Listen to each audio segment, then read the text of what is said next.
जय मसीह की। एक बार फिर हम आपकी सेवा में प्रभु के वचन को लेकर के हाजिर हैं। आपके रिस्पांस हमको मिलते रहते हैं और बड़ी खुशी होती है ये जान करके आप आशीष पा रहे हैं। आपको आशीष मिल रही है तो आप आशीष बांटिए।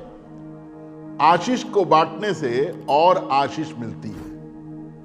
मेरा मतलब है कमेंट बॉक्स में जाकर के आप अपनी आशीष को और लोगों के साथ शेयर कर सकते हैं। हमारे ईमेल एड्रेस पर हमें लिख करके बता सकते हैं कि प्रभु ने आपको क्या आशीष दी है, और इसके साथ साथ आप अपने प्रार्थना निवेदन भी हमें भेज सकते हैं। हमें आपके लिए प्रार्थना की सेवा करते हुए बहुत ही खुशी होगी। आज फिर एक बार मत्ती 5 अध्याय उसके 9 पद पर ही हम गौर करेंगे, जहां पर इस प्रकार से लिखा हुआ है, धन्य है वे जो मेल कराने वाले हैं, क्योंकि वे परमेश्वर के पुत्र कहलाएंगे। हम देख रहे थे कि मेल कराने में क्या दिक्कत आती है, क्या रुकावट है, और हमने मेल का विलोम देखा था कि झगड़ा कराना। झगड़ा क्यों होता है, झगड़ा कैसे मचाया जाता है, क्यों यह परेशानी आ जाती है। एक शेर किसी ने कहा है, मैं भी बताना मांगता हूं आपको, समझ में नहीं आता कि किसका कितना कसूर है। क्या आपस में हमेशा झगड़ते रहना यही दस्तूर है? जहां आप देखिए वहां लड़ाई है। किसी प्रतियोगिता को जीतने के लिए तो लड़ाई है, शासन करने के लिए तो लड़ाई है, खेल में भी लड़ाई आ गई है। स्पिरिट खराब हो जाती है खेलते खेलते। खेलते खेलते एक दूसरे पर क्रोधित हो जाते हैं। ये कहां से आया, कैसे आया? बहुत से कारण हैं लड़ाई के।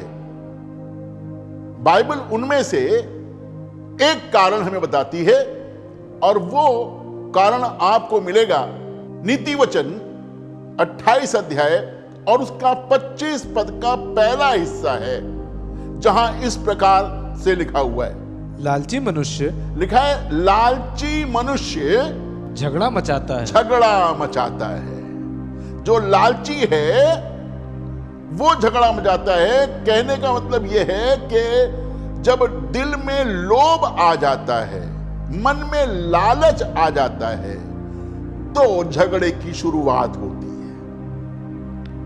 कोई है जो नहीं चाहता कि हम मेल मिलाप से रहें, कोई है जो नहीं चाहता कि हम शांति से रहें, तो वो काम करता है, वो आकर के झगड़ा मचाता है, और वो है लोभ, लालच।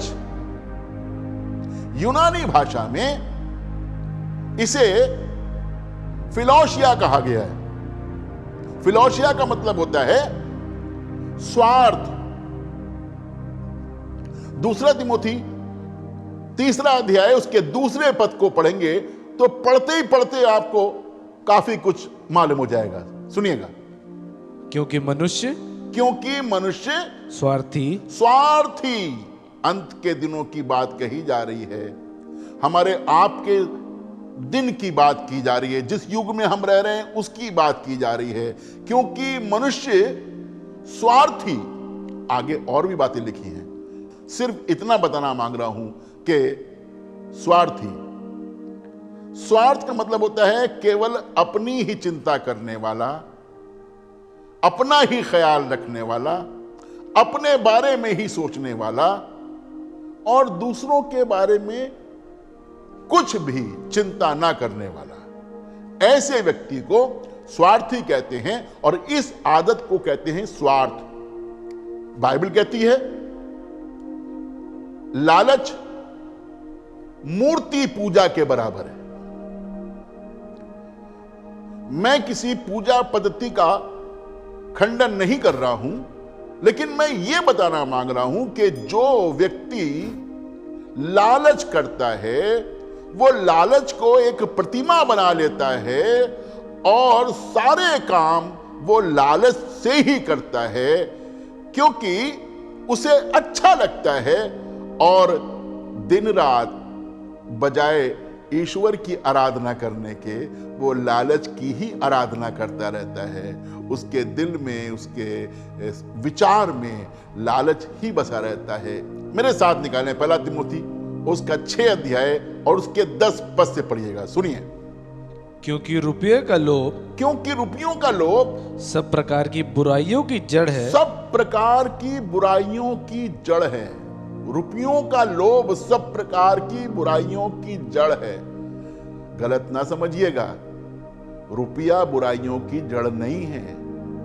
सबको रुपए की आवश्यकता होती है, लेकिन रुपयों का लोभ, रुपयों का लालच, अभी कमाया है और मिल जाए, और मिल जाए। रुपयों का लोभ सब प्रकार की बुराइयों की जड़ है। क्या आपको मालूम है? वचन में लिखा हुआ है, एक दास 2 स्वामियों की सेवा नहीं कर सकता। एक से वो मिला रहेगा और दूसरे से वो अलग रहेगा। जानते हैं 2 स्वामी कौन है? एक स्वामी है परमेश्वर और दूसरा स्वामी है रुपया। एक व्यक्ति का जिक्र करूंगा और वो मिलेगा आपको लूका 12 अध्याय और उसके 13 पद से पढ़ेंगे। फिर भीड़ में से एक ने उससे कहा, यीशु मसीह यहां पर कुछ लोगों के साथ में खड़ा हुआ है। एक बहुत बड़ी भीड़ है जो उसका वचन सुनने के लिए आई है। तो भीड़ में एक व्यक्ति ने यीशु मसीह से पूछा, क्या पूछा? हे गुरु, मेरे भाई से कह, मेरे भाई से कह दे कि पिता की संपत्ति मेरे साथ बांट ले। यीशु मसीह से कहने लगा, हे प्रभु, मेरे भाई से कह दे कि पिता की संपत्ति मेरे साथ बांट ले। कौन है व्यक्ति, इसका नाम नहीं बताया गया,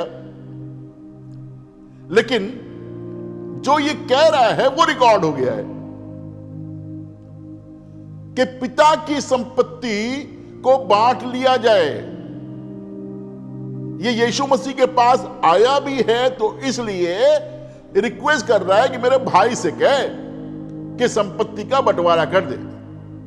बहुत से लोग, आज भी बताना मांगता हूं आपको, यीशु मसीह के पास में आते हैं, आराधना में शामिल होते हैं, आश्चर्य कर्मों को देखते हैं, प्रभु की हुजूरी को महसूस करते हैं, लेकिन दिल में एक उद्देश्य होता है, काम मेरा ऐसा बन जाए कि सही तरह से संपत्ति का बंटवारा हो जाए, मुझे मेरा हिस्सा मिल जाए, मेरा लाभ हो जाए। चाहे भाई से झगड़ा ही हो जाए, मेरा लाभ हो जाए, सिर्फ अपने स्वार्थ के लिए। फिर यीशु मसीह ने कुछ कहा। यीशु मसीह ने कहा, हे मनुष्य, किसने मुझे तुम्हारा न्यायी या बांटने वाला नियुक्त किया है? अरे मैं तो इसलिए आया हूं कि उद्धार पाओ भाई। तुम संपत्ति के बंटवारे में लगे हुए हो। आगे यीशु मसीह ने कहा, सुनिए, और उसने उससे कहा, चौकस रहो और हर प्रकार के लोभ से, बहुत से लोभ हैं। अगर आप 10 आज्ञाओं को पढ़ेंगे तो उसमें किन किन चीजों का लालच आ जाता है यह बताया गया है। सब प्रकार के लोभ से अपने आप को बचाए रखो। मुख्य चीज है बचाना, मुख्य चीज है उद्धार, छुटकारा। इन सब से, सब प्रकार के लोभ से अपने आप को बचाए रखो। जी, क्योंकि किसी का जीवन क्योंकि किसी का जीवन उसकी संपत्ति की बहुतायत से नहीं होता। उसकी संपत्ति की बहुतायत से नहीं है। किसी का जीवन उसकी संपत्ति पर निर्भर नहीं करता है। थोड़ी देर पहले जो हम पढ़ रहे थे उसमें यीशु मसीह ने एक दृष्टांत बताया है और उसने कहा है कि किसी धनवान के यहां बहुत अनाज पैदा हुआ। कहने लगा, अब ये अनाज मैं कहां रखूं? मैं अपनी बखारियों को तोड़ करके उनसे बड़ा बनाऊंगा और उसमें अपना सारा अनाज रखूंगा और अपने प्राण से कहूंगा, हे मेरे प्राण, खा पी और ऐश कर, तेरे लिए बहुत दिनों के लिए रखा हुआ है। यीशु मसीह आगे कहते हैं, हे मूर्ख, हे मूर्ख, इसी रात तेरा प्राण तुझसे ले लिया जाएगा। तुझसे ले लिया जाएगा। तब ये किसका होगा? जब मनुष्य जाता है इस संसार से तो क्या लेकर जाता है? कुछ नहीं। सिकंदर महान ने ये तमन्ना की थी कि जब मैं मर जाऊं और मेरी अर्थी को ले जाना तो मेरे दोनों हाथों को कफन से बाहर कर देना, ताकि लोग पूछें तो उनको बताना सिकंदर ना कुछ लेकर आया था और ना कुछ लेकर जा रहा है। खाली आया था, खाली जा रहा है। हम भी इसी तरह से सोचें। मैं ये नहीं कह रहा हूं कि आप सिकंदर महान बन जाइए, लेकिन सोचिए, संपत्ति हमें बचा नहीं सकती।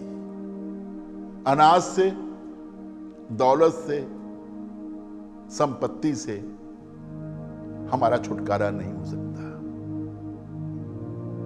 इसलिए लोभ में पड़कर लड़ाई को जन्म देना यह अच्छी बात नहीं है। इसलिए अच्छा है कि हम शांति के साथ प्रभु में लगे रहें, तो प्रभु हमें आशीष देगा। मेरी तमन्ना है कि प्रभु को प्यार करने वाले तरक्की करें, उनके पास किसी भी प्रकार की कोई घटी ना हो। प्रभु उन्हें सब कुछ दे, संपत्ति दे, रुपया दे, सेहत दे, लेकिन इन सब का लोभ ना दे, क्योंकि लोभ जहां आता है वहां झगड़े भी होते हैं, सब प्रकार का दुष्कर्म भी होता है, विवाद भी होता है, तर्क होता है, मनमुटाव होता है और फिर शांति चली जाती है। जब शांति चली जाएगी तो मेल मिलाप कहां से आएगा? आज मेल मिलाप का स्थान झगड़े ने ले लिया है। एक और व्यक्ति है जो यीशु मसीह के पास में आया है और उससे कह रहा है, हे रब्बी, अनंत जीवन का अधिकारी होने के लिए मैं क्या करूं? तो यीशु मसीह ने कहा, तू आज्ञाओं को तो जानता है, उन्हें मान। तो उसने कहा, हां, इन आज्ञाओं को तो मैं बचपन से मानता आया हूं। तो यीशु मसीह ने कहा, जा, जो कुछ तेरा है उसे बेच करके कंगालों को दे दे और तू मेरे पीछे हो ले। तुझे स्वर्ग के राज्य में बड़ा धन मिलेगा, अनंत जीवन मिलेगा, उद्धार का आनंद मिलेगा। लिखा है, यह व्यक्ति उदास होकर चला गया क्योंकि यह बहुत अमीर था, उद्धार से वंचित रह गया, छुटकारे से वंचित रह गया। इतना महान उद्धार जो मेरे और आपके लिए यीशु मसीह ने तैयार किया है, संपत्ति के कारण यह महरूम रह गया। हमारे संपत्ति की बढ़ती, हमारा धन का बढ़ना, हमारे वैभव का बढ़ना हमें मसीह के उद्धार से वंचित ना कर दे, क्योंकि वो हमसे प्यार करता है, वो चाहता है कि ये सब चीजें हमको प्रभु से अलग ना करें। ये वो चीजें हैं जो हमारे दिल में, हमारे जीवन में झगड़े को लेकर के आती हैं। जब झगड़ा आता है तो मैं बताऊं आपको, अब्राहम और लूत अलग हो जाते हैं। जब झगड़ा आता है, परमेश्वर के लोग परमेश्वर से अलग हो जाते हैं, आपस में एक दूसरे से अलग हो जाते हैं। यीशु मसीह इसलिए नहीं आया कि हम में झगड़े हों, फसाद हो। यीशु इसलिए आया कि वो जीवन पाए, बहुतायत का जीवन पाए, हम में शांति हो। इसलिए मैं परमेश्वर के सेवकों से, परमेश्वर के लोगों से, विश्वासियों से ये अपील करना चाहता हूं कि वो बातें जो झगड़े को उत्पन्न करती हैं उन्हें दूर करने का प्रयास करें, अपने जीवन से भी, मंडली से भी, परिवार से भी, ताकि लोगों में चैन और अमन, शांति, मेल मिलाप हो सके और प्रभु मुझे और आपको अपने होठों से ये वाली बात कह सके, धन्य है वे जो मेल कराने वाले हैं, क्योंकि वे परमेश्वर के पुत्र कहलाएंगे। मुझे और आपको मेल मिलाप रखना है और मुझे और आपको मेल मिलाप कराना है और उनके प्रति सावधान रहना है जो झगड़ा कराने के लिए आते हैं। अगर हम चरवाहे हैं तो ऐसे फाड़ खाने वालों से, झगड़ा कराने वालों से अपने झुंड की रखवाली करें, अपने परिवार की रखवाली करें, अपने दोस्तों की रखवाली करें, मंडली की रखवाली करें, ताकि ये वाक्य पूरा हो सके। धन्य हैं वे जो मेल कराने वाले हैं, क्योंकि वे परमेश्वर के पुत्र कहलाएंगे। प्रभु आपको आशीष दे। आइए हम प्रार्थना करेंगे। प्रभु धन्यवाद करते हैं, तुम्हारा अच्छा प्रभु है। धन्यवाद करते हैं प्रभु कि तूने हमें इस संसार में अभी तक जीवित रखा है। कई बार ऐसे वाले कारण उत्पन्न हो जाते हैं, ऐसा लोभ उत्पन्न हो जाता है, ऐसा स्वार्थ आ जाता है कि प्रभु हम झगड़े में पड़ जाते हैं और मेल मिलाप हमसे दूर हो जाता है। चाहते हैं प्रभु जिन परिवारों में, जिस मंडली में, जिस समाज में ये सब पाया जाता है, प्रभु ये सब कुरीतियां दूर होने पाए, ये सब झगड़े दूर होने पाए, अशांति दूर होने पाए, अशांत मन में शांति आने पाए और प्रभु मेल मिलाप का आत्मा काम करे। क्योंकि प्रभु तूने हमको मेल मिलाप की सेवा के लिए ही बुलाया है और इसीलिए तू कहता है धन्य हैं वे जो मेल कराने वाले हैं, क्योंकि परमेश्वर के वे पुत्र कहलाएंगे। प्रभु हमारे सुनने वालों पर तेरा अनुग्रह हो, यीशु मसीह के नाम से मांगते हैं, आमीन।